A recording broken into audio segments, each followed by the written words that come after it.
After the funeral, the air in the company was thick with uncertainty.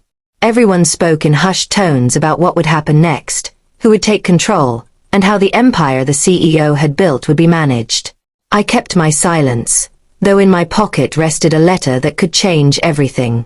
The late CEO, a man I respected deeply, had left me something no one expected. But I didn't speak of it. Not yet. At the funeral, his family stood together, visibly grieving but also calculating. His son, Michael, carried himself like a king already crowned. He shook hands with board members and whispered to investors, all while looking at me with a smug expression. He assumed his father's empire was his, and I let him believe that, for the moment. The days that followed were a whirlwind of speculation. Rumors spread that Michael would be declared the new CEO. Some even said he already had plans to restructure departments, cut long-time employees, and replace them with his friends. His arrogance grew each day, and the board seemed to bend toward him, assuming there was no other option. I listened quietly, never revealing the truth. When the official will was finally read, I felt the room shift. Michael expected full control, but the lawyer's words shattered his illusion. 50% of the company's shares had been left to me. Gasps filled the room. Michael's face turned red, his jaw clenched, but I remained calm. I knew this moment would come, but I had decided to reveal nothing until the board meeting where it would matter most. For days, Michael tried to undermine me. He cornered me in the hallways, suggesting I sell my shares to him for a fraction of their worth.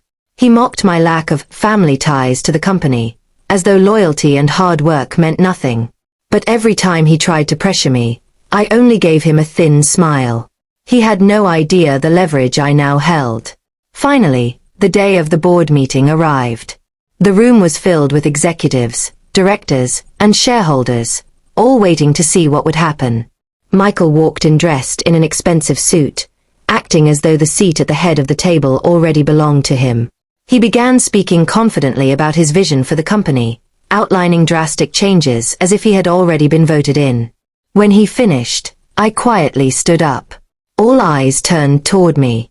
I reached into my bag and placed the official documents on the table, the proof of my 50% ownership. The room fell silent. Michael's grin vanished instantly.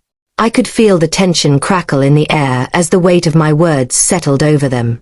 This company, I said firmly, was not left to a single heir.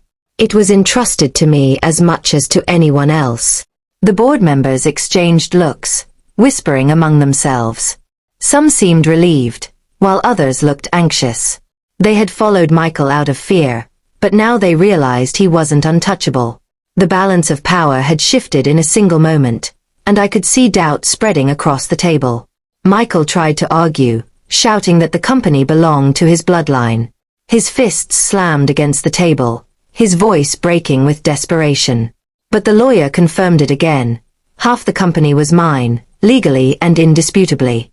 His anger only made him look weaker, while my calm presence gave me strength. The chairman of the board finally spoke, his voice measured. It appears, he said, that leadership will need to be re-evaluated. The board members nodded in agreement. I sat back down, my silence replaced with authority. For the first time since the funeral, I allowed myself a small, confident smile. From that day on, everything changed. Michael was no longer the inevitable heir, but merely another shareholder forced to negotiate. I held the power to shape the company's future, just as the late CEO had intended. He had trusted me, and I would not let that trust go to waste. As the meeting ended, Michael stormed out, his pride shattered. The others lingered, some approaching me with newfound respect, others with cautious curiosity. I knew battles still lay ahead, but I had revealed my hand at the perfect moment. And in that silence I had kept since the funeral, I had found my greatest weapon.